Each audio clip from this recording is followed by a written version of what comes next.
আসসালামু আলাইকুম রহমতুল্লাহি ওয়া বারাকাতুহু। প্রিয় দর্শক মণ্ডলী, আজকে আমি আপনাদেরকে এমন একটি দোয়া শেখাবো যে দোয়াটি করে আপনি আল্লাহ পাকের কাছে যা চাইবেন ইনশাআল্লাহ তাই পাবেন।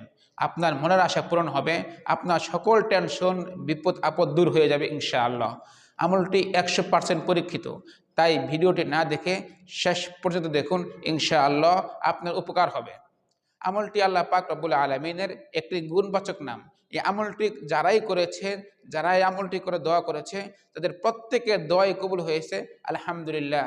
তাই দেরি না করে আপনি আমলটি শুরু করুন, ইনশাআল্লাহ আপনিও ভালো ফলাফল পাবেন। আমলটি আল্লাহ পাক রব্বুল আলামিনের একটি গুণবাচক নাম, তাই আমলটি 100% পরীক্ষিত এবং তার কার্যকারিতাও বেশি। আমলটি করার জন্য তেমন কোনো কষ্ট হবে না, শুধু অল্প কয়েকটা মিনিট সময় লাগবে, 3-4 মিনিট সময় লাগবে। আমলটি করার জন্য শর্ত হলো আপনাকে পবিত্র অবস্থায় আমলটি করতে হবে।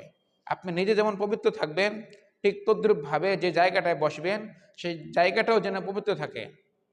তারপরে আপনি 3 বার ইস্তেগফার পড়বেন, আস্তাগফিরুল্লাহ আস্তাগফিরুল্লাহ আস্তাগফিরুল্লাহ।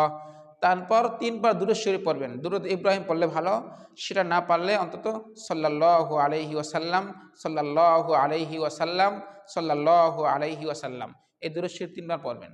তারপরে আল্লাহ পাক রব্বুল আলামিনের একটি গুণবাচক নাম রয়েছে, সেই নামটি হলো ইয়া কাদিরু ইয়া কাদিরু ইয়া কাদিরু। অর্থ হলো হে শক্তিশালী, হে ক্ষমতাধর, হে ক্ষমতাবান, হে সব কিছু অধিকারী। এই দোয়াটি 3 বার পড়বেন। তারপরে আবার 3 বার দুরূদ শরীফ পড়বেন, সাল্লাল্লাহু আলাইহি ওয়াসাল্লাম সাল্লাল্লাহু আলাইহি ওয়াসাল্লাম সাল্লাল্লাহু আলাইহি ওয়াসাল্লাম। তারপরে আপনি আল্লাহ পাক রব্বুল আলামিনের কাছে দোয়া করবেন। এই দোয়াটি আপনি ইয়া কাদির দোয়াটি 111 বার পাঠ করবেন, 111 বার পাঠ করবেন।